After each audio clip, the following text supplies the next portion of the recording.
Good afternoon. This is Jim Pro with Jim Goss on our 2020 Western Corn Belt Tour. This is our third stop in Minnesota. Will be our last stop as we move a little farther east. We just kind of get into some rougher ground, not nearly as critical to the Minnesota crop. Let's start with Jackson County. That is in Minnesota. Now this was a pretty interesting field. We rolled in there and the stand was only 22,338. Hail had really hit this crop at about V3, and it had stayed fairly wet, so I don't think they could get back in there to fix it. I mean, I don't think they would have left that stand as is. It's currently in the V6 stage. We talked to, and I'll tell you a little bit about this, we talked to a producer on the next stop that we were on his farm, and he said that hail strip was about 3/4 mile wide, ran about 35 miles there, kind of along just north of I-90, kind of at a slight angle. So, I mean, there was some serious hail that ran through here 2 or 3 weeks ago, and you obviously saw that earlier hail shot in Iowa. Now we jump to Waseca County. Now this is this is a place we'd stopped multiple times. The stand was 36,985 in 20-inch rows, and we've been challenged a little bit about, well, how do you know these are good fields? Well, this farmer came out and wanted to kind of check and see what we were doing, and he said, hey, this is the best corn crop he's had in 5 years.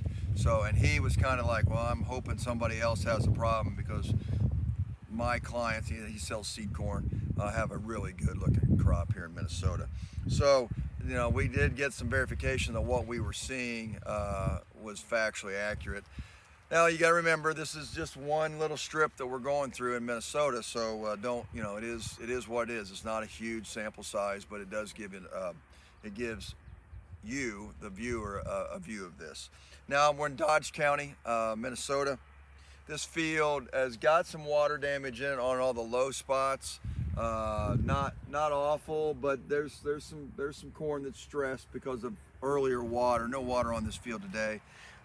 They got about 6/10 of an inch of rain on Monday, kind of through here. This is 33,943 on the stand, V6. Pretty representative of what we've seen the last 30-40 miles. Corn looks pretty good. Beans are fairly small relative to what we've seen earlier in Iowa, but certainly just your normal water damage. This is a part of the state where we often see, if they've had bigger rains, we'll see some water damage. And we've seen some prevent plant up here in previous years.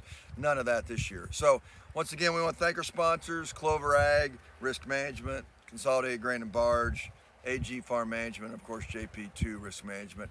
So we'll be finishing in Wisconsin tonight, this afternoon. So if we find something that we find interesting in eastern Minnesota, in parts of Wisconsin, we'll be sure to stop and kind of give you a little view of that. But tomorrow, back to Illinois, western Indiana, before heading back to Champaign. So thanks for checking in, and this has been Jim Pro with JP2 Risk Management.